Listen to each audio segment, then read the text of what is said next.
from The Outline, climate change denial should be a crime. Well, that's new.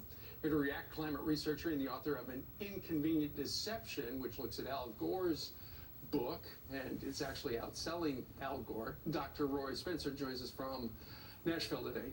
Doctor, good morning to you. Good morning, Steve.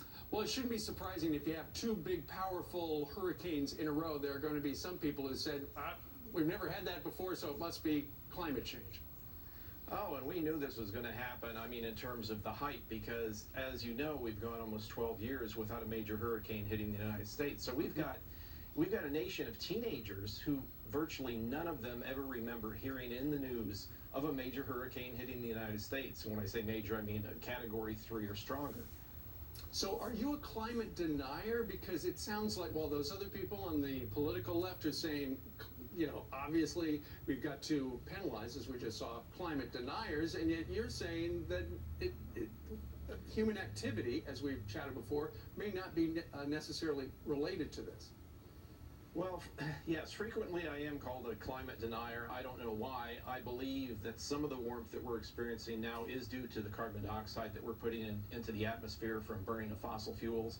But, you know, when these big events happen, you know, a major hurricane, whether it's Harvey or whether it's Irma, you have to look back in history to see the context. And I believe I have a graphic that I sent you that you might be able to show, which shows all the major hurricanes which have hit Florida since 1900. And basically that each dot is a hurricane. Right. And what you see is that over time, and this includes Irma, this goes all the way through Irma that just happened. As you go through time, there has been no increase in the number of major landfalling hurricanes in Florida, and there's been no increase in their intensity.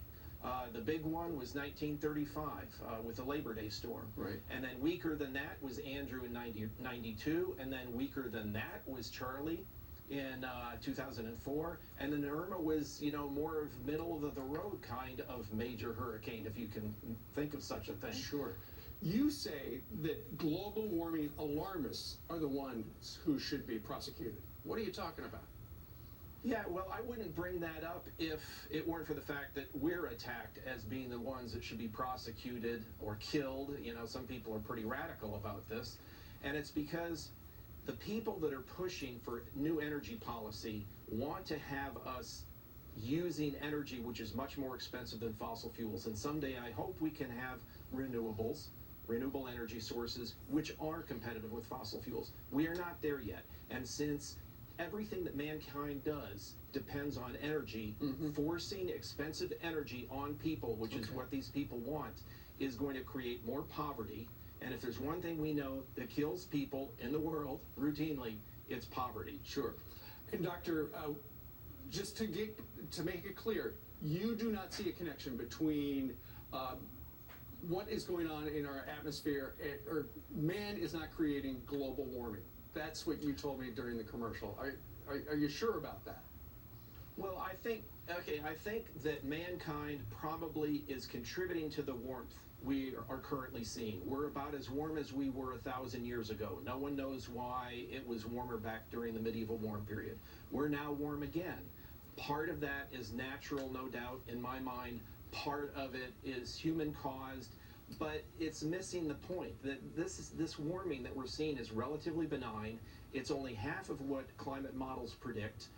The extra CO2 is, on average, good for life on Earth. So, to me, this is much ado about nothing. That there isn't really anything we can do about it anyway. The 2015 Paris Climate Treaty, you know, everyone came to an agreement which will have no measurable impact on global temperatures by the end of this century. So, Roy, you know, you have a point of view that is different than a lot of people that you see on TV. Just curious, how much hate mail do you get on a regular basis from people who say, oh, you're a climate denier? No, it's not too bad. I get about one a week. I've been flying pretty much below the radar.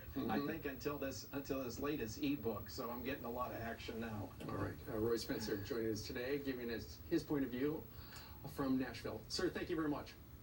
Thank you, Steve.